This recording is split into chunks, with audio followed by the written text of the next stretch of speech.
Hello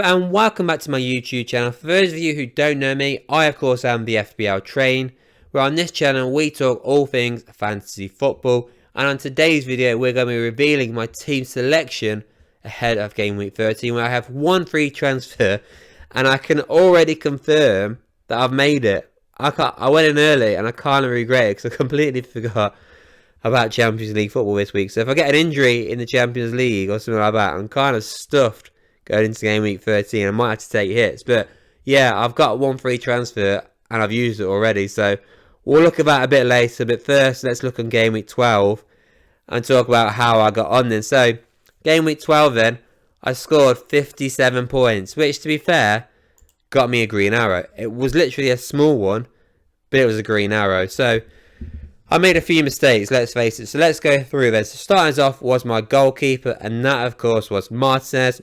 Yet again, crap. There's no other word for it anymore. It's just get painful now to have this goalkeeper in my team. I mean, Aston Villa, I keep hearing the fans going, they're going for top 4.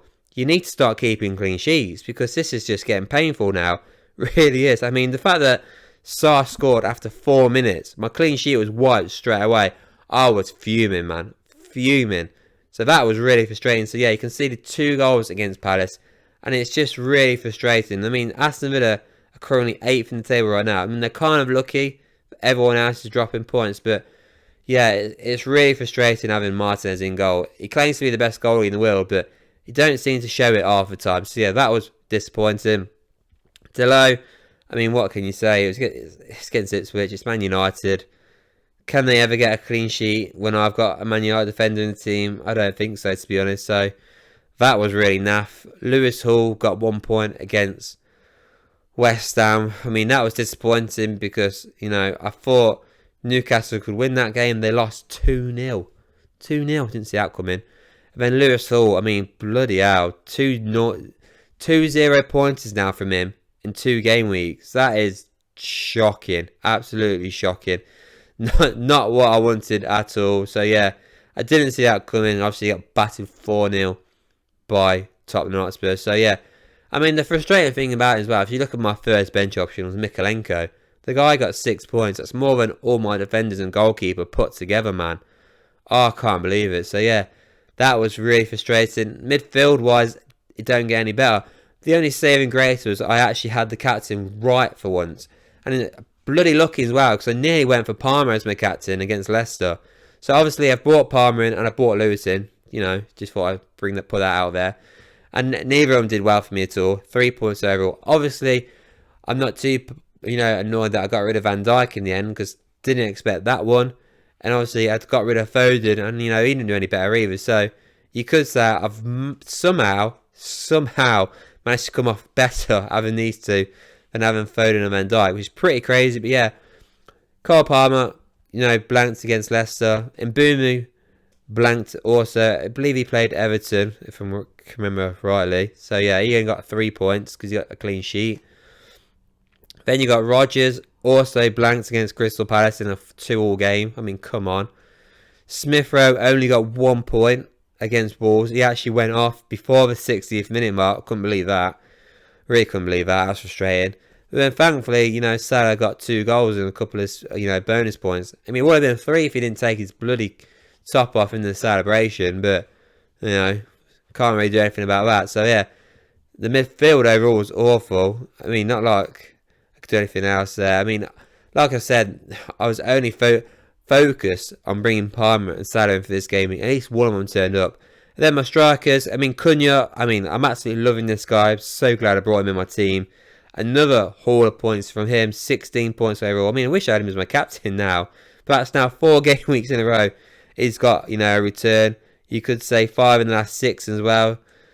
Absolutely unbelievable striker. Really happy with him. Unlike, Erling Haaland, who blanks. I'm really frustrated, because I'm keeping him on my team. I'm keeping because he can't keep blanking.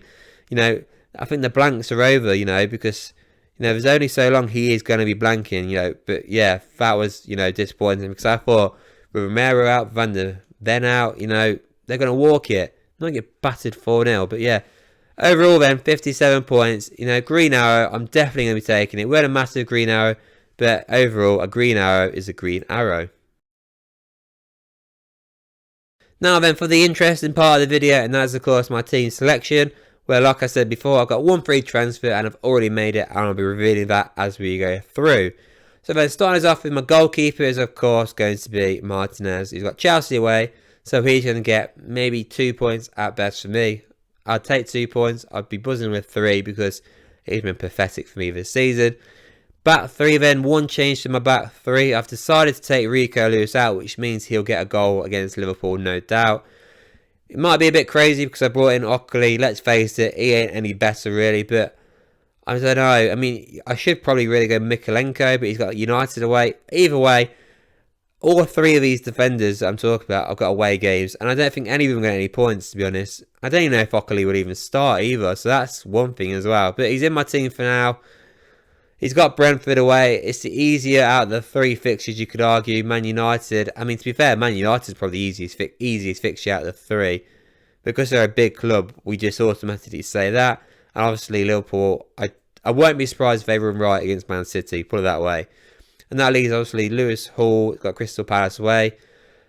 I've got to be positive. I've got to be positive about this one.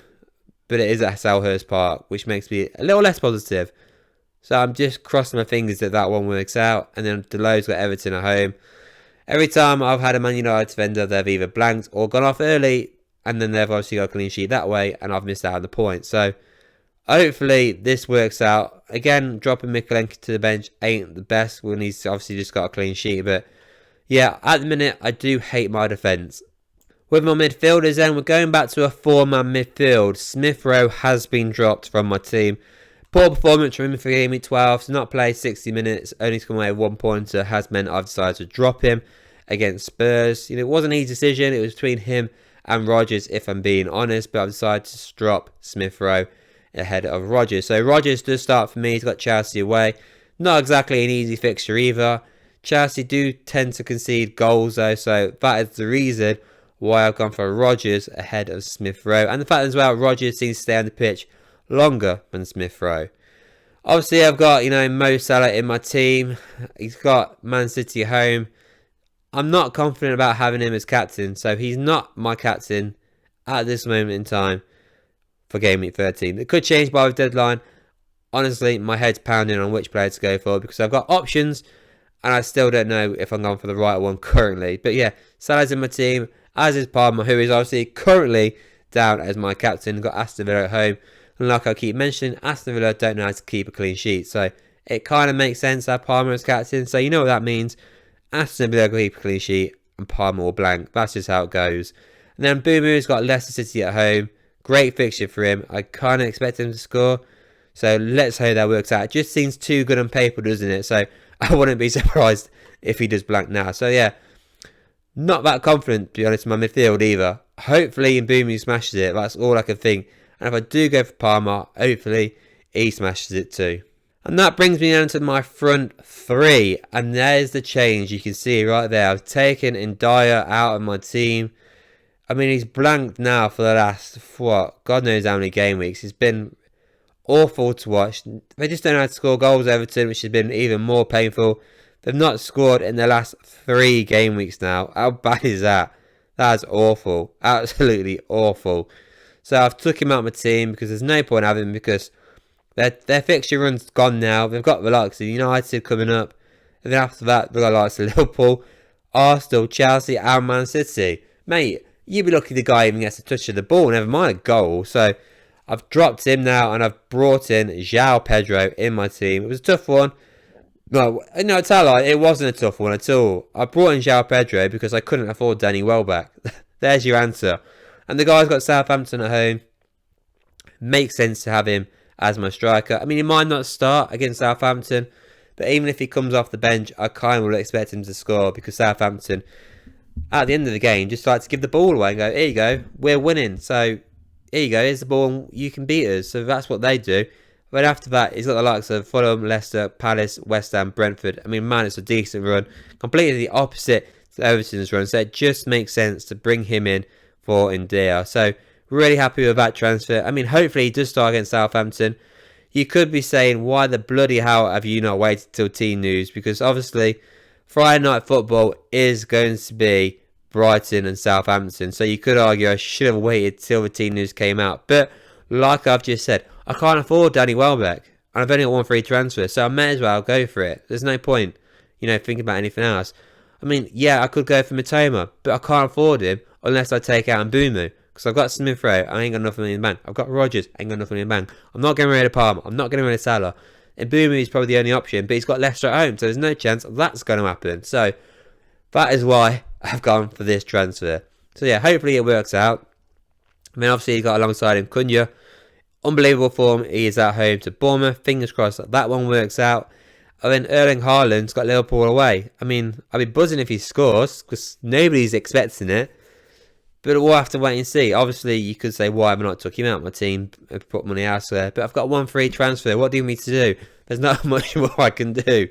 So yeah, that is how my team is going to look ahead of Game Week 13. Am I optimistic? Am I how? Cunha's got to smash it again. Pedro's got to smash it. If Palmer is my captain, he's got to smash it. But you're probably wondering as well, if Palmer's not my captain, who is it going to be? Well, my four choices, are between Palmer, Mbeumo, Cunha and Pedro. Those are my four options. The fact that Pedro is playing Friday night is putting me off having him. And obviously I don't know if he's going to start. But the fact that he's Friday night, I don't want to watch, or don't want him as captain. Because he is my captain, he blanks. I'm going to be a downer for the weekend. So you could argue it's between the three, Palmer, Mbeumo and Cunha. Cunha's a striker. If he blanks, I'm only getting 2 points. So then I go in Mbeumo or Palmer. So it's a tough one, but that's what I'm thinking anyway. So yeah, that is how the team's looking then for Game Week 13. Let me know what you think of my team. Let me know what your team look like for Game Week 13. And let me know what transfer I should have done instead of Pedro. Am I an idiot or am I smart ass? Let me know in the comments. And before you go as well, please do not forget to like this video, hit subscribe, and I'll see you all on the next one.